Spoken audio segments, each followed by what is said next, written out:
Hey everybody, welcome back to BobkeTV. Well, stage number 5 in the books at the Vuelta a España. Thiago Machado, a long, lonely breakaway. Caught quite a few kilometers from the finish line, but about 14 Ks to go, 10 miles, maybe 8. But as the finale got underway, pretty big battle for control of the front of the field between the GC teams and the sprinter teams. And the sprinter teams took them a long time to get organized. It looked like Gilbert might steal the day in the last couple of kilometers, but just as he attacked, an inexcusable example of negligence on the part of the organizers of the Tour of Spain, a steel bollard, which is basically about 2-yard high iron pillar in the middle of the street. No warning, no padding, no tape, no flags, nobody standing near it.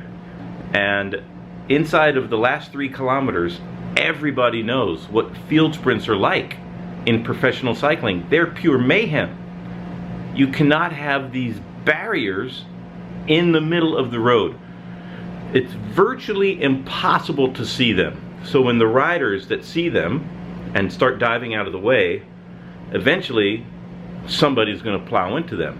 It happened a couple years ago to Peter Stetina, a devastating crash in the Tour of the Basque Country, and it happened again today in the Tour of Spain. The malfeasance, negligence, and to be honest, malice on the part of the organizers of the bike race is inexcusable.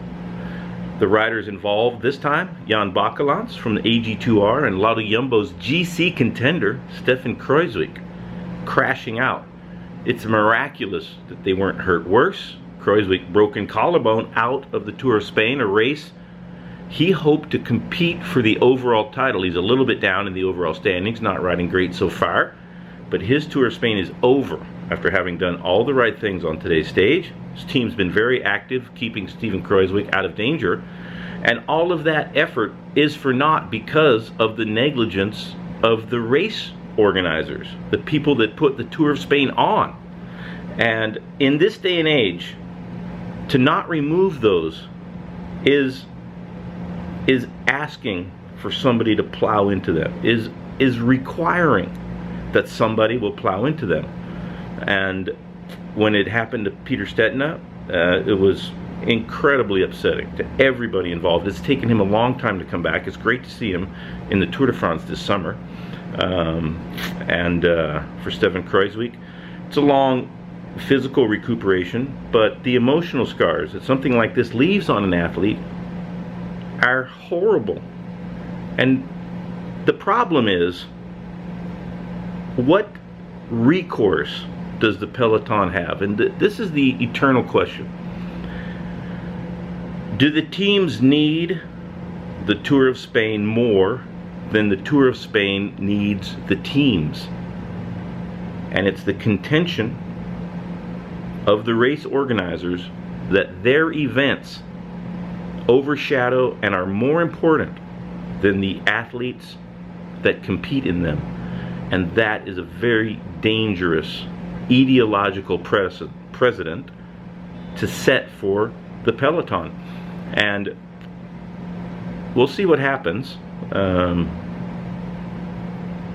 Will you see the riders strike? That's what question I have. Well, what will it take before the riders in professional cycling to improve their working conditions? What will it take for them to go on strike? That's a good question. For Peter Stetina, he's on the comeback trail still.